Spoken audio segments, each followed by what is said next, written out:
नमस्कार साथियों, स्वागत है आपका अपने यूट्यूब चैनल वाईके ऑनलाइन एजुकेशन में। उम्मीद है आप सब लोग स्वस्थ होंगे, मस्त होंगे और अपनी पढ़ाई में व्यस्त होंगे। दोस्तों, हम यहाँ पर उत्तराखंड जो पटवारी लेखपाल हैं या कहें अन्य जो समूह क की परीक्षाएं होती हैं, उनमें जो हिंदी का सिलेबस रखा गया है उसके अकॉर्डिंग हम यहाँ पे पढ़ रहे हैं। बहुत सारे टॉपिक हमने क्लियर किए हैं और अब हम उन्हीं को लेकर के प्रैक्टिस सेट हमने यहाँ पे तैयार किया है और जो कि आपकी परीक्षा में बहुत ही ज़्यादा इम्पॉर्टेंट होने वाला है। तो बिल्कुल मिस मत करिएगा। मैंने आपको बताया था कि जो 20 नंबर होती हैं वो बहुत स्कोरिंग होती हैं, आपको सिलेक्शन दिलाने में इनका बहुत महत्वपूर्ण योगदान है, तो इनको आप बिल्कुल भी हल्के में ना लीजिएगा। तो चलिए शुरू करते हैं, पूरा वीडियो देखिएगा, यहाँ से आज आपको बहुत सारी चीज़ें सीखने को मिलेंगी। तो चलिए शुरू करते हैं। यदि आपने अभी तक चैनल को सब्सक्राइब नहीं किया है तो कर लीजिए, बेल आइकन प्रेस कीजिए ताकि नोटिफिकेशंस आपको मिलते रहें और अपने दोस्तों के साथ शेयर करना बिल्कुल न भूलिएगा।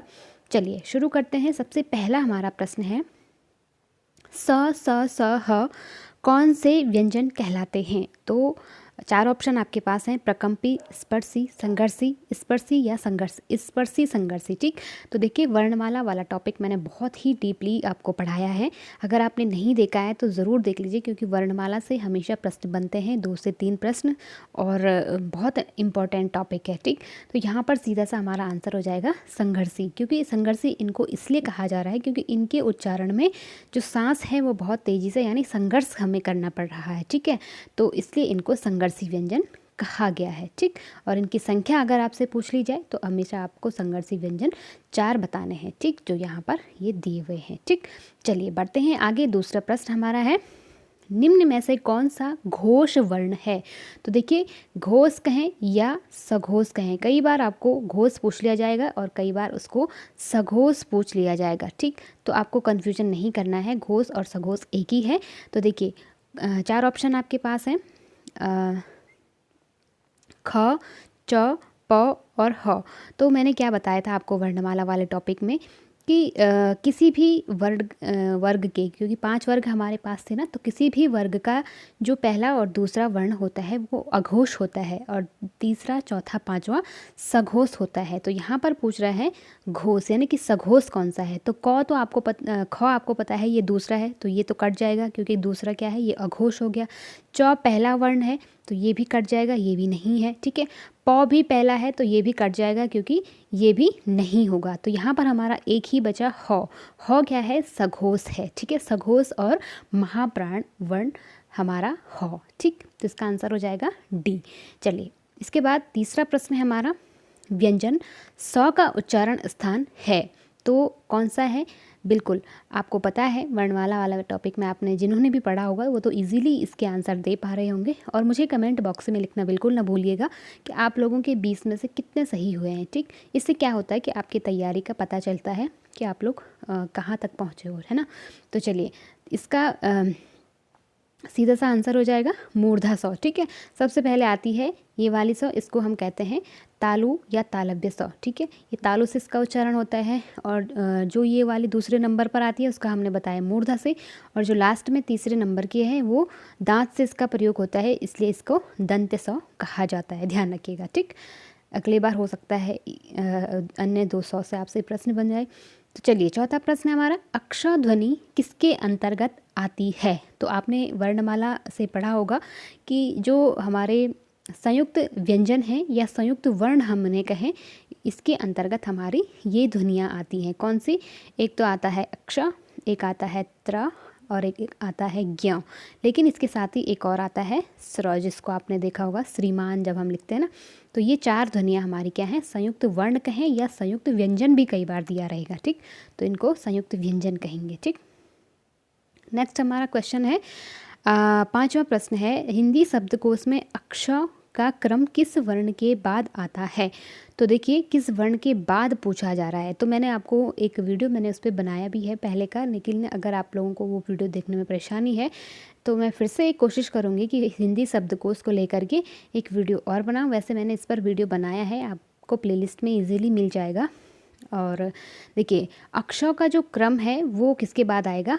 क के बाद आएगा, क्योंकि जो अक्षर है ना, ये जो ध्वनि है ये किससे मिलके बनी है? एक तो क से मिलके बनी है आधा क, और दूसरा किससे मिलके बनी है? सौ, माफ़ कीजिएगा, जो अक्षौ ध्वनि है वो देखो क और श से मिलके बनती है, ठीक। तो जब हम क और सौ को मिलाते हैं तो हमारी अक्षौ ध्वनि बनती है। तो हिंदी वर्णमाला में जब क आता है तो उसके बाद अक्षौ को लिया जाता है, क्योंकि देखो अक्षौ जो है क से मिलके बना है, तो इसमें जब हम अक्षौ कह रहे हैं ना तो सबसे पहले हमें क का साउंड सुनाई दे रहा है, तो इसलिए इसको हिंदी शब्दकोश में क के बाद रखा गया है, ठीक। तो इसको आपको इस तरह से ध्यान रखना है, ठीक है। किसके बाद आता है? क के बाद आता है अक्षौ, ठीक। इसके बाद है वातानुकूल शब्द का संधि विच्छेद चयन कीजिए।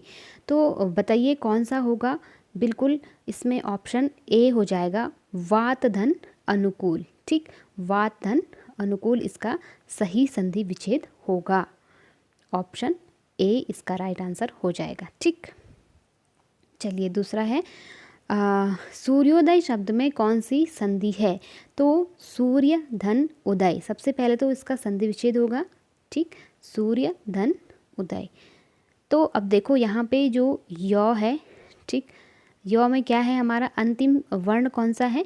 अ है, ठीक। तो इसमें हम यहाँ पे अ ले लेंगे, सूर्य अ, और यहाँ उ होगा। तो जब अ या आ के बाद कोई ई या अ या आ ई या ई के बाद उ या उ आए तो वहाँ पर क्या हो जाता है? उसका ए हो जाता है और ओ हो जाता है, ठीक। तो ए ओ और आपको याद रखना है, जहाँ पर भी इस तरह से आपको वर्ण दिखेंगे तो वो क्या हो जाएगा? हमारा गुण संधि के अंतर्गत आ जाएगा। तो सूर्योदय में क्या होता है? गुण संधि है, ठीक। चलिए इसके बाद हमारा 7वां प्रश्न है, लोकोक्त शब्द में कौन सी संधि है? तो लोक धन उक्त, यहाँ पर भी वही हो जाएगी गुण संधि, ए ओ, और यहाँ पे आप देख पा रहे हैं बीचों बीच आपको ओ की मात्रा, ए और ओ की मात्रा अगर किसी भी शब्द के बीचों बीच दिख रही है ना, तो सीधे से मतलब 90% हम कह सकते हैं कि वहाँ पे ट्रिक मैं आपको बता रही हूँ, गुण संधि होगी, ठीक है। अब क्योंकि मैंने संधि वाला टॉपिक जब आपको पढ़ाया था तब वहाँ पे मैंने विस्तृत रूप से आपको संधि पढ़ाई है, तो आप चाहो तो जा करके देख सकते हो, ठीक। 8वां प्रश्न है, दिव्यागम शब्द में कौन सी संधि है? तो बताइए कौन सी होगी? बिल्कुल सी ऑप्शन, मैं सीधे आंसर आपको बता देती हूँ, उसमें कौन सी होगी? यण संधि होगी। और जिस भी शब्द के बीचों बीच आपको य और व दिखाई दे तो सीधे सीधे आंसर आपका क्या आना चाहिए? यण संधि आना चाहिए, ठीक है। तो ये आपकी ट्रिक है, ठीक, पहचानने की। इसके बाद हमारा अगला प्रश्न है, निम्नलिखित में से शुद्ध वर्तनी वाला शब्द है? बहुत इंपॉर्टेंट है और वर्तनी से तो हर बार प्रश्न बनते हैं, ठीक। उज्ज्वल, वैमनस्यता, कवित्री या प्रामाणिक? तो देखो कवित्री तो गलत हो जाएगा, ऐसा नहीं लिखते हैं हम, बार बार इसको आपको बता चुके हैं, कवयत्री लिखते हैं, ठीक है, कवयित्री। तो इस तरह से इसको लिखेंगे तो ये कट जाएगा, गलत हो जाएगा, ठीक है। प्रामाणिक नहीं होता है किसी भी शब्द में, जब इक प्रत्यय लगता है तो उसके पहले स्वर में उसका पहला स्वर क्या होता है? दीर्घ हो जाता है, यानी कि प्रामाणिक उसको होना चाहिए था, ठीक। तो बहुत छोटा सा अंतर है। उज्ज्वल ही यहाँ पर एकमात्र शब्द है जो जिसकी वर्तनी शुद्ध लिखी गई है, ठीक है। और यहाँ पर देखो अगर हम इसको तोड़ कर लिखें तो उत धन ज्वल इसका संधि विच्छेद होगा, ठीक। अब देखो जो यहाँ पर एक व्यंजन संधि का, क्योंकि ये उदाहरण है और एक नियम यहाँ पे लगता है कि किसी भी शब्द में अगर अंतिम वर्ण त हो तो वो क्या होता है? आधे जौ में परिवर्तित हो जाता है, ठीक। तो देखिए, तो यहाँ पे जो तौ है वो क्या हो जाएगा? आधा जौ में परिवर्तित हो जाएगा, और इसको हम फिर क्योंकि अब आगे ऐसा है तो इसको सेम टू सेम ऐसे ही लिया जाएगा, तो ये हो जाएगा उज्ज्वल, ठीक। उम्मीद है आप लोग समझ पाए होंगे। चलिए 10वां हमारा प्रश्न है, वर्तनी की दृष्टि से शुद्ध शब्द है? आनुषांगिक, आनुषांगिक, आनुषंगिक, आनुषांगिक। तो बताइए कौन सा सही है? बिल्कुल ऑप्शन सी इसका राइट आंसर हो जाएगा। आनुषंगिक ऐसे लिखते हैं, ठीक है। और इसको तो आप बिल्कुल नोट डाउन भी करते रहिए, क्योंकि हो सकता है आपके पास यही वर्तनी रिपीट हो जाए, है ना। चलिए 17वां हमारा अगला प्रश्न है, माफ़ कीजिएगा 10 के बाद 11वां आना चाहिए था, थोड़ा क्रम में आगे पीछे हो गया है, माफ़ी चाहूँगी। चलिए 11वां हमारा प्रश्न है, निम्न में से कौन सा शब्द विशेषण नहीं है? तो हमेशा क्वेश्चन को आपको 2 से 3 बार हमेशा पढ़ना होता है, ठीक है? क्योंकि कई बार हम नहीं को ही पढ़ना भूल जाते हैं। तो मैं हमेशा कहती हूँ क्वेश्चन को 2 से 3 बार पढ़ने की कोशिश करिए, ठीक? तो देखिए कौन सा विशेषण नहीं है, आगामी, शांत, काला या तुम्हारा। तो देखो ऐसे में आपको अगर आपके पास ऐसे क्वेश्चन आते हैं तो आप पहचान कैसे करोगे? सबसे पहले तो आपको पता होना चाहिए कि विशेषण कौन से होते हैं। तो वे शब्द जो संज्ञा या सर्वनाम की विशेषता बताते हैं उन्हें क्या कहते हैं? विशेषण कहते हैं, ठीक। अब विशेषण हो गया, संज्ञा और सर्वनाम क्या है, तो हम क्या करेंगे, इन शब्दों को वाक्य में परिवर्तित कर देते हैं, ठीक है। तो आगामी समय, तो समय की विशेषता क्या है?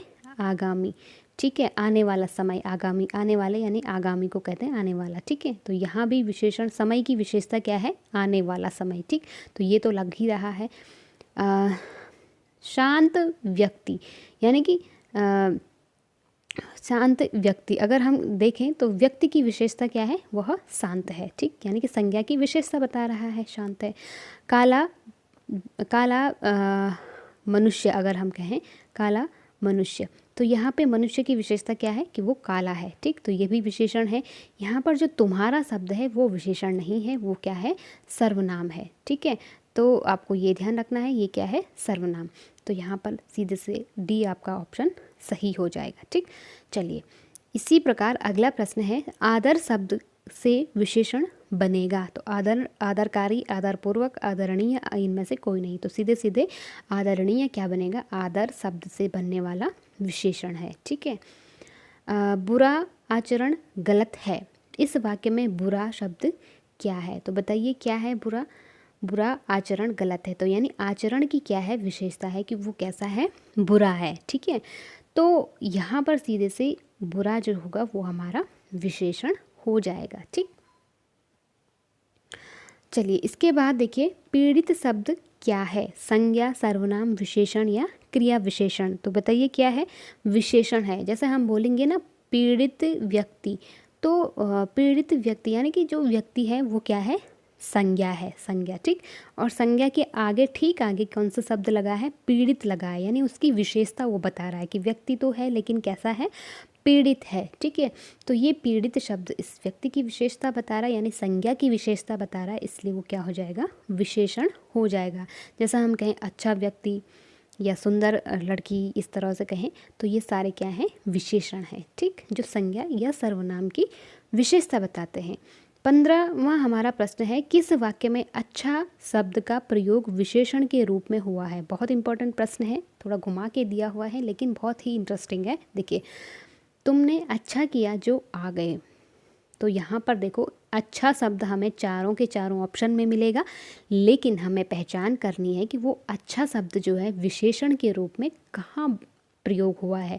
अब हमें पता होना चाहिए कि विशेषण की परिभाषा मैंने जैसा अभी बताया, यहाँ पर हम देख पा रहे हैं कि जो अच्छा शब्द है उसके ठीक बाद क्रिया प्रयोग हुई है, यानी कि न तो संज्ञा है न सर्वनाम है, तो ये तो हमारा कट जाएगा, ठीक। आगे और हम देखते हैं किसमें हमारा आंसर होगा। उसने मेरे साथ अच्छा नहीं किया। तो देखो यहाँ भी अगर हम सीधे से ट्रिक के द्वारा अगर इसको पहचानें तो यहाँ इसके बाद भी कोई संज्ञा और सर्वनाम नहीं है, यानी कि ये अच्छा नहीं जो है ये कोई विशेषता नहीं बता रहा है, ठीक है। तो देखिए अगला है, अच्छा तुम घर जाओ। तो यहाँ पर भी जो शब्द है अच्छा, यानी कि तुम घर जाओ, यानी कि ठीक है तुम घर जाओ, हम ऐसा बोलते हैं ना, तो ये भी किसी की विशेषता नहीं बता रहा है। यहाँ पे हमें किसी की विशेषता उजागर नहीं हो रही है, ठीक है। वह एक अच्छा आदमी है। अब यहाँ पर देखो आदमी जो है वो क्या है? संज्ञा शब्द है, ठीक है।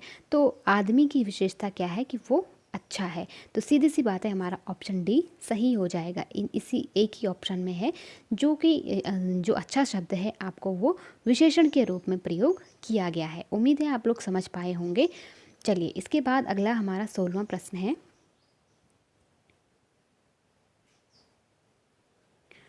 निम्न में से कौन से आवृत्तिवाचक विशेषण के उदाहरण हैं? तो बताइए आवृत्तिवाचक विशेषण, आवृत्ति का मतलब जहाँ पर एक ही शब्द की मतलब बार आवृत्ति हुई हो, यानी कि जैसे हम कहें 1 2 3 3 10 50, तो ये तो नहीं है, आवृत्ति यहाँ पर नहीं होती है, ठीक है। तो ये तो नहीं होगा। आधा, पाव, तिहाई, डेढ़, पौन, ये भी नहीं है, ठीक है। यहाँ पे क्या है? आधी चीज़ों की बात हो रही है ना। पहला दूसरा ये क्रमवाचक विशेषण के अंदर आएगा, तो ये भी कट जाएगा। आवृत्ति की बात हो रही है तो देखो आवृत्ति कहाँ पर हो रही है, दुगना, यानी कि एक एक और फिर उसका दुगना, ठीक है। इकहरा, 3 गुना, 5 गुना, तो ये क्या है, आवृत्ति को दर्शा रहा है, यानी कि एक चीज़ को 5 बार आना, एक चीज़ का 3 बार आना, दो बार आना, तो ये क्या है, दुगना तिगुना हम कहते हैं ना, तो ये आवृत्तिवाचक विशेषण का उदाहरण है। तो डी ऑप्शन इसका सही हो जाएगा। ठीक, चलिए आगे बढ़ते हैं। देवासुर में कौन सा समास है, 17वां प्रश्न है। देवासुर, तो हमने समास में क्या पढ़ा था कि जहाँ पर दो शब्द भले ही एक साथ लिखे गए हों, लेकिन उन दोनों ही शब्दों में क्या होती है, भिन्नता होती है जब हम उनको अलग अलग करते हैं, यानी कि समास विग्रह करते हैं। तो जब समास विग्रह करेंगे तो देव और असुर, ठीक, यानी कि राक्षस असुर, ठीक। तो देव और राक्षस क्या हैं, दो अलग अलग चीज़ें हैं, विपरीत एक दूसरे के हैं, ठीक। तो यहाँ पर जैसे ऐसी स्थिति जहाँ पर हो वो उसे कहते हैं द्वंद्व समास। द्वंद्व का मतलब ही होता है भेद या अलग अलग होना, ठीक है। तो ध्यान रखिएगा, देवासुर में द्वंद्व समास हो जाएगा, ठीक। बैलगाड़ी में कौन सा समास है, तो बताइए कौन सा होगा, बैल के लिए गाड़ी, ठीक है। तो या बैलों की गाड़ी इस तरह से भी कह सकते हैं। तो यहाँ पर क्या होगा, तत्पुरुष समास हो जाएगा, ठीक। अगला 19वां है, विद्याधर्म में कौन सा समास है, तो बताइए जल्दी से कौन सा समास है, कर्म धाराई समास हो जाएगा। विद्या रूपी धर्म, विशेषण विशेष्य का संबंध है, उपमान उपमेय का संबंध है। विद्या रूपी धर्म, यानी कि धर्म कैसा है, विद्या रूपी है, ठीक है। तो यहाँ पर क्या हो जाएगा, आपका कर्मधारय समास हो जाएगा, ठीक। चलिए आज का लास्ट प्रश्न है हमारा 20वां, संधि और समास में क्या समानता है। तो देखो समानता आपसे पूछी जा रही है, बहुत छोटा सा अंतर है इन दोनों में, मतलब एक छोटा सा समानता कहें या अंतर कहें। तो देखो जानते हैं वो कौन सी समानता है, दोनों में ही शब्द विकार होता है, नहीं ऐसा नहीं है, ज़रूरी नहीं है कि दोनों में विकार हो, ठीक है। संधि में तो विकार होता है, संधि का नाम ही होता है परिवर्तन, लेकिन समास में ऐसा नहीं है, ठीक है। संधि और समास दोनों ध्वनियाँ मिलती हैं, दोनों में ध्वनियाँ मिलती हैं, तो ऐसा भी नहीं है। संधि और समास दोनों में ही ध्वनि विकार अनिवार्य है, तो एक ही चीज़ है। यहाँ पर भी मैंने कहा ना, संधि में तो ध्वनि विकार आवश्यक है, लेकिन समास में ऐसा नहीं होता है, तो एक ही ऑप्शन यहाँ पे सही है। दोनों ही शब्दों में दोनों ही शब्दों को क्या करते हैं, संक्षिप्त करते हैं। संधि का मतलब भी क्या होता है, जोड़ना, ठीक है, दोनों को जोड़ना। और समास का अर्थ भी क्या होता है, संक्षिप्त करना या छोटा करना या जोड़ना, ठीक है। तो कह सकते हैं कि दोनों में ये समानता होती है, ठीक। तो उम्मीद है आज के 20 प्रश्न आप लोगों को हेल्पफुल लगे होंगे, इन्फॉर्मेटिव लगे होंगे। दोस्तों आपसे एक शिकायत है, आप लोग देखते तो हो वीडियो और ना तो लाइक करते हो ना शेयर करते हो, तो अपनी ज़िम्मेदारी को समझिए। जिस तरह से हम अपनी ज़िम्मेदारी समझते हुए आपको अपने समय से कैसे भी समय निकाल करके अपने कार्यों से और आपके लिए प्रैक्टिस सेट तैयार करते हैं ताकि आपकी थोड़ी बहुत हेल्प हो जाए। लेकिन आप लोग होगी थोड़ा सा अपनी तरफ से कोई छोटी सी तारीफ़ कहें या एक छोटा सा कॉम्प्लीमेंट देने के लिए भी आप लोग कंजूसी करते हो, तो ये गलत बात है। क्योंकि विद्या तभी सफल होती है जब उसमें आप थोड़ा सा गुरु दक्षिणा उसमें आप देते हो। तो हमारी गुरु दक्षिणा यही है कि आप लोग लाइक शेयर सब्सक्राइब करते रहें, और उससे हमें भी मोटिवेशन मिलता है, आपके लिए अच्छा कंटेंट हम लोग इकट्ठा करते हैं। तो ये था आज का वीडियो, उम्मीद है आप लोगों को ज़रूर पसंद आया होगा, लाइक शेयर ज़रूर कीजिएगा। मिलते हैं अगले वीडियो में इसी तरह के अभ्यास सेट के साथ, तब तक के लिए अपना और अपनों का ध्यान रखिए। कोई भी अगर डाउट आपके मन में है इस सेशन से संबंधित तो आप मुझे कमेंट बॉक्स में ज़रूर लिखिएगा। नमस्कार।